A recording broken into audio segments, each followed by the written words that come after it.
మీ business ఏదైనా మీ ఊర్లో promotion చేయాలంటే అది సుమన్ టీవీతోనే సాధ్యం. ఇప్పుడే సంప్రదించండి. హాయ్ హలో నమస్తే, వెల్కమ్ టు సుమన్ టీవీ. నేను మీ శివకుమారి. సో ఈ రోజు మనమైతే శనగ సాగు ఎలా ఉంటుంది ఒకసారి మనం రైతు మాట్లాడి తెలుసుకుందాం. సో ఇప్పుడైతే మనం శనగ దగ్గర అయితే ఉన్నాం. వీటి లాభాలు ఎలా ఉంటాయి, వీటి పెట్టుబడులు ఎలా ఉంటాయో, సో దీని ప్రాసెస్ ఎలా ఉంటుంది, ఈ లాభాలు ఉంటాయి నష్టాలు వస్తాయి, మనం పూర్తి వివరాలు మనం రైతు మాట్లాడి తెలుసుకుందాం పదండి. సో చూసారు కదండి, మనము ఈ సాగు ఎలా చేస్తారో ఏంటి ఈరోజు మనం తెలుసుకుందాం. శనగ మామూలుగా అయితే పొలం దగ్గర చేయాలి, కానీ తాతయ్య పెద్దవాడు అవడం వల్ల కొంచెం కాళ్ళు బాలేవు, ఎక్కువసేపు నించోలేరంట. సో ఇక్కడ కూర్చొని అన్ని చూస్తూ ఉంటారు, అందరికీ చేపిస్తూ ఉంటారు పని వాళ్ళ చేత. సో ఎలా సాగు చేస్తారు ఏంటి క్లియర్గా పెద్ద తెలుసు కాబట్టి, ఎందుకంటే ఎన్నో సంవత్సరాల నుంచి చేస్తున్నారు కాబట్టి ఒకసారి తను మాట్లాడి తెలుసుకుందాం. నమస్తే పెద్దయినా. నమస్తే అమ్మా. మీ పేరేంటి పెద్దయినా? మేడూరు వెంకటేశ్వర్లమ్మ. పెద్దయినా వీటిని ఎలా సాగు చేస్తారు? ఎలా అంటే మామూలుగా అన్ని పైర్ల కన్నా చాలా వెనక లాస్ట్లో అన్ని పైర్లు పొగాకు ఇంకా వేరే వేరే పైర్లు మినుమును అవన్నీ ముందలేస్తారు. ఇది లాస్ట్లో నవంబరు డిసెంబర్లో వేస్తాం. వర్షాలకి మళ్ళీ ఏదైనా వర్షం పడితే మళ్ళీ దెబ్బతింటది కనుక. అయినా కూడా మళ్ళీ 2 వర్షాలు తగిలినా కూడా ఎట్లా తిప్పుకొని సగానికి సగం పై అదే మామూలుగా అప్పుడు కూడా వెనక అయిపోయింది పైరు. అదుల్లో వేసిన పైరు అంత క్వాంటిటీ రానప్పుడు ఏం చేయాలా, అది అదుల్లో వేయలేదు రాలేదని ఊరకుండలేము. వ్యవసాయం చేసి అలవాటు ఉండబట్టి మనం వ్యవసాయం చేస్తూనే ఉండాలి. అది ఎంత రాని, అది నష్టం రాని లాభం రాని, రైతు అన్నది నిలబడితేనే కదా. మామూలు ప్రభుత్వానికైనా మాకు కూడా కొంచెం సాయం చేస్తుంటే కదా. అటువంటిది మాకేం సాయం లేకుండా నేను చేయప్పుడు చంద్రబాబు నాయుడు అక్కడెక్కడో చేస్తున్నాడు. మా ఒంగోలు జిల్లాకి రాలేదు కదా. మాకు సగానికి సగం పైరు వస్తుంది. దాంట్లోకి మేమేం చేయగలం? మీకు చెప్తే మీ ద్వారానన్నా వాళ్ళకి అందిస్తారు. మేము వాళ్ళకాడికి పోయి చెప్పలేము. ఇక్కడ ఈ పంట పండిస్తే అస్సలు రాలే.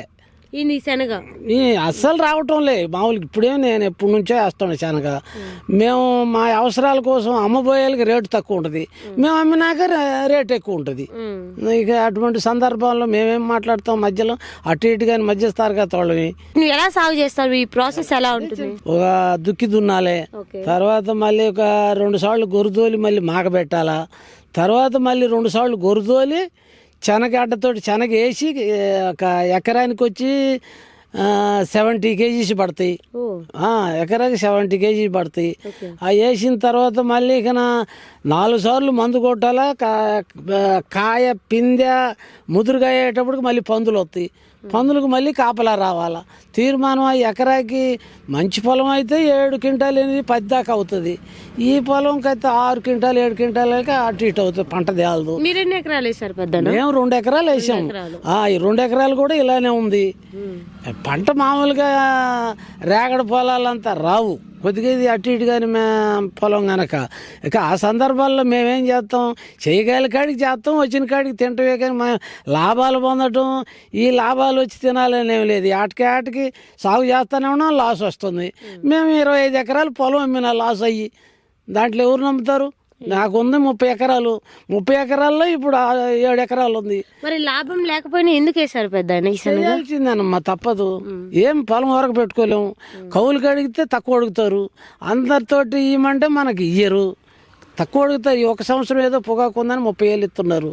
ఏట 15,000 10,000 12,000 అంతే ఉంటుంది. ఈ 1 సంవత్సరం పొగాకు ఏదో పోయిన సంవత్సరం 35,000 36,000 కింట వేసారని ఇప్పుడు వేసారు. ఇప్పుడు కదా పొగాకు వేసిన వాళ్ళకి తెలిసేదే.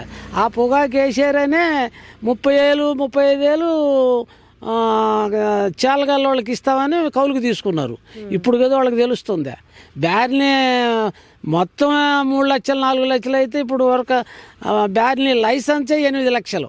మరి పొగాకు బాగా లాభం అంటారు కదా పెద్ద? వచ్చింది పోయిన సంవత్సరం, ఈ సంవత్సరం కదా తెలిసేది అందరికీ. మరి ఈ సంవత్సరం ఒకేసారిగా అందరూ వేసేసారు. అది మామూలుగా పోయిన సంవత్సరం సుమారుగా 1,00,000 క్వింటాలు అనుకో. ఈ సంవత్సరం 3 లక్షల క్వింటాలు. అంటే ఎంత పెరిగినట్టు? 1,00,000కి 2 లక్షలు పెరిగినట్టు. మరి ఎక్కడ వస్తుంది? వాళ్ళు కొనేవాళ్ళు ఈ సంవత్సరం 25,000 పెడతారో, 30 పెడతారో, 20 పెడతారో. ఇంకా సందర్భంలో రైతు పైకి రావాలంటే పెట్టిన ఖర్చు రావద్దు. ఒక్కొక్కరు ఒక బ్యానీకి వేసేవాడు 6 బ్యానీలకి వేసాడు, 6కి వేసేవాళ్ళు 15 బ్యానీలకి వేసారు. ఎక్కడ వస్తుంది? వాళ్ళు కొనేవాళ్ళు ఆడుకుంటారు. అవును. మరి ఈ పంట ఎంతవరకు వచ్చింది పెద్దనా? ఇది ఇప్పుడు ఇంకా ఒక 20 రోజులు అయితే పడిపోద్ది. ఇది 90 రోజుల పంట. ఈ సంవత్సరం వేసిన తర్వాత కొంచెం వర్షం పడేళ్ళకి ఆ వర్షం వల్ల ఇంకా 4 రోజులు టైం ఎక్కువ తీసుకుంటుంది, వంగి రాల. ఎర్రబారి బాగా గింజ ముదిరితేనే మనం కొయ్యగలుగుతాం, బాగా ఎండిపోతే, లేకపోతే తెగదు. ఎండిపోతేనే కొడవలేసి లాగితే తెగుద్ది. నెలకైతే కోసేస్తారు, నెలకి లోపలనే కోసేస్తాం. ఈ సందున పందులు ఉండిస్తే పగులే వస్తున్నాయమ్మా పందులు. నేను అట్టనే మైకులు పెడతాం, రేత్రి కాపలా వచ్చి ఉంటాం. నేను ఒక్కడిని ఇక నడవలేని చేయలేని, ఆమె వస్తుంది తోడు రావాల్సింది. ఇక మా ఇంట్లో మేము ఉన్నది మేమిద్దరమే, మేము రావాల్సింది ఎవరు వస్తారు? ఆ లైట్ వేసుకొని కూర్చునేది, సగం బొద్ద కూర్చునేది. ఇక తర్వాత ఆ మైక్ పెట్టేది, కుక్కరిసేదో పిగిలీలు వేసేదో ఏదో పెట్టిపోతాం. మరి ఇప్పుడు ఎంతవరకు వచ్చింది అవి? ఇప్పుడు ఎలా ఉంటాయి? అదే ఇప్పుడు ఏం బేసం ఏర్పడుతుంది, ఇప్పుడు బేసం ఏర్పడుతుంది అంతే. ఇంకా నెలకైతే కానీ పంట తేలదు. మార్చి 10th కానీ లేకపోతే 15th కానీ కౌలు అయిపోతుంది మొత్తం. 90 రోజులు పంట, కానీ ఈ సంవత్సరం అది 95 రోజులు లేకపోతే 100 రోజులు తీసుకుంటుంది వర్షం పడ వల్ల. ఇవి ఎక్కడికి పంపిస్తారు పెద్ద మార్కెట్కి? ఇప్పుడు రేటు ఉంటేమో అమ్ముతాం, 10,000, 11,000, 12,000 ఉంటే అమ్ముతాం, లేకపోతే ఏసీలో పెడతాం కొన్ని రోజులు. తర్వాత రేటు వస్తే అమ్ముకుంటాం, లేకపోతే ఏదన్నా అతి అవసరంలో ఏదైనా ఇబ్బందులు కలిగితే అడ్డగోలుగా అమ్మటం. అప్పుడు మనకు అవసరమైనప్పుడు వాళ్ళంతా మామూలుగా 10,000 ఉన్నదని 8కి అడుగుతారు, మన అవసరం లేదన్నప్పుడు వాళ్ళు 8 ఉన్నదని 10కి అడుగుతారు. అట్లా అదే మామూలుగా ఐటీసీ వాళ్ళ చేతుల్లోనే ఉంది రేట్లు పెంచడం. వాళ్ళు రేటు పంపితేనే వీళ్ళు కొంటారు. కొన్ని రోజులు కొంట చెడనికి ఆపేస్తారు. ఆపేస్తే వీళ్ళు కొనేవాళ్ళు కొన్న సరుకును కూడా ఆడబెట్టి ఇదిగో అదిగో తిప్పుతారు డబ్బులకి. అది మళ్ళీ మార్కెట్ డిసైడ్ అయినాకనే వాళ్ళు మళ్ళీ సాగు చేస్తారు. మరి మీరు ఎప్పటి నుంచి వ్యవసాయం చేస్తున్నారు? నేను చాలా రోజులు 40 సంవత్సరాల నుంచి. నేను పొగాకు వేసినా, మిరపదాట్లు వేసినా, మిరపదాట్లు కూడా బాగా లాస్ వచ్చింది. నేను వేసినప్పుడు పొగాకు వేస్తే బాగా లాస్ వచ్చింది. అదే 30 ఎకరాల పొలం అమ్మి నేను బాకీ తీర్చిన ₹1,00,00,000. అయ్యో, ఆ ₹2 వడ్డీతోనే.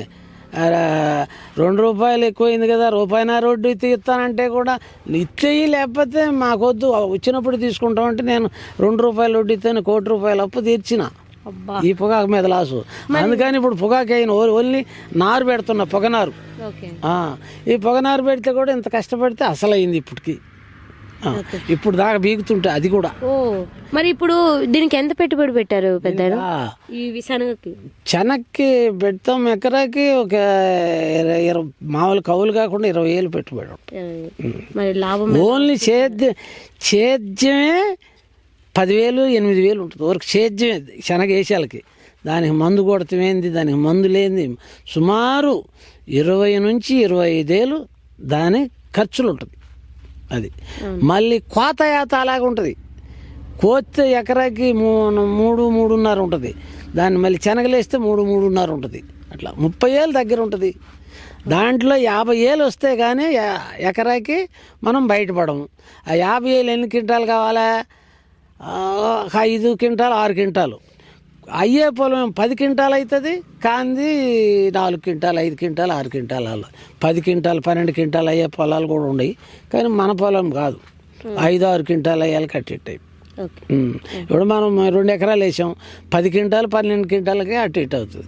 ఇక మా కష్టం ఇవన్నీ ఆ 50,000 వచ్చినాక పైన చూడాలా. ఏమన్నా వస్తే 5,000, 10,000 ఇది 4 నెలలు వేసే పైరు 3 నెలలు అయితే అంతకు ముందర 3 నెలల నుంచి పని చేసుకుంటూ రావాలి. ఎందుకు? వ్యవసాయం చేయటానికి మళ్ళీ గడ్డి బీకించటం, మందు కొడతాం, మళ్ళీ 1 నెల ఆగితే మళ్ళీ చెనగచేలోకి పోరు పులుపు అని పని చేసేవాళ్ళు. ఆ నెలకు ముందనే చేసుకోవాలా. మళ్ళీ మంచి టైంలో అదుల్లో వచ్చిందనుకో, ఈ సందులో పనికి కొద్దిగా వస్తున్నారులే మనుషులని మళ్ళీ అదేంది కరువు పని పెడతారు. కరువు పని ఆడిపోయి కూర్చుంటే వరకుని 300 ఎత్తుంటారు, మీకు వచ్చేది ఏంది అంటుంటారు. అది కరువు పని. పింఛన్ తీసుకునే వాళ్ళు ఉన్నారు, కరువు పని చేసేవాళ్ళు ఉన్నారు. పింఛన్ తీసుకుంటారు, కరువు పని చేస్తారు, మళ్ళీ వచ్చి కూలి చేసుకుని ₹1,000 తప్ప ఇస్తున్నారు రోజుకి. సందర్భంలో మామూలుగా కరువు పని వాళ్ళు ఇస్తున్నారు కదా, 300 1 గంట సేపు పట్టిపోతే తీర్మానం వెనకోళ్ళు పోయేలకు ముందు వాళ్ళు కదులుతారు. ఏడో ఒకడు ఉండేదనో దాంట్లో మేనేజ్మెంట్ చేసేది ఒకరైతే వాళ్ళకి 2-3 పెడతారు. వాళ్ళకింత ఇచ్చేది, వీళ్ళ మనసుల కాడ తలా 10 రూపాయలు 15 రూపాయలు తీసుకునేది, వాళ్ళ శాలరీ వాళ్ళకు ఉంటుంది. వీళ్ళకి వరకు వచ్చాయి కదా 300 10 ఇస్తే పోయిద్ది అని అంటారు ఓ మాట. అట్లనే పొగాకోళ్ళు కూడా అంతే, మేము కూడా అంతే. మామూలుగా చేసిన కష్టం ఎంత చేస్తామో అంత ఇంటికి వచ్చే సమస్య లేదు. ఎవరికో ఒకరికి అదే ఇప్పుడు 10 బ్యార్ నీళ్ళు చేస్తున్నారు. 10 బ్యార్ నీళ్ళు వాళ్ళకి కొంచెం ఆడకాడక అవుద్ది. సొంత బ్యార్ నీళ్ళు ఉంటాయి. కౌలుకంటే 3 లక్షల బ్యార్నీ కౌలు ఏమి ఇస్తారు? ఇంకా 3 లక్షలు మళ్ళీ ఒక 3 లక్షల కౌలు, వాళ్ళకు మళ్ళీ ఒక 6 లక్షల పైన 12 లక్షలు బ్యార్నీకి అవుద్ది. అది వచ్చేది 10 లక్షలకి. 2 లక్షలు వాళ్ళు ఇంట్లో తెచ్చి పెట్టాలి ఈ సంవత్సరం. పోయిన సంవత్సరం అయితే బ్యార్నీకి 4-5 లక్షలు మిగిలింది.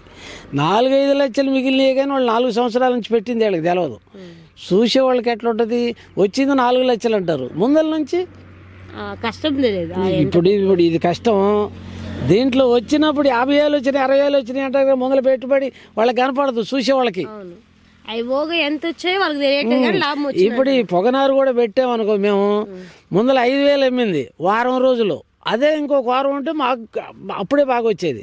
వారానికి దిగిపోయింది. ఈ పని చేసేవాళ్ళు 400-300 కూలీని ఈ పొగనారు రేటు పెరిగేళ్ళకి మాకు కూడా ఏంటని 500 చేశారు అప్పటికప్పుడు. అది సప్పని తిరిగిపోయింది. రేటు పెరగటమే కానీ పెరిగిందని దించరు.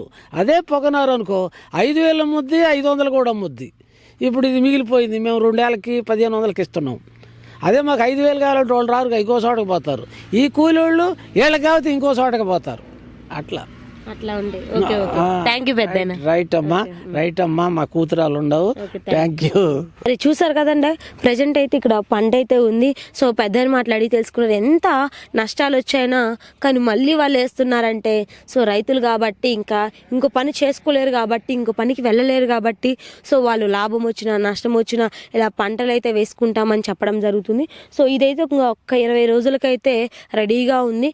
మరి పెట్టుబడి పెట్టినా కూడా పెట్టుబడి రావడం లేదు. కానీ అయినా మేము వ్యవసాయం చేస్తున్నామని చెప్పేసి సో రైతు వాళ్ళ ఆందోళన మనకైతే వ్యక్తం చేయడం జరిగింది.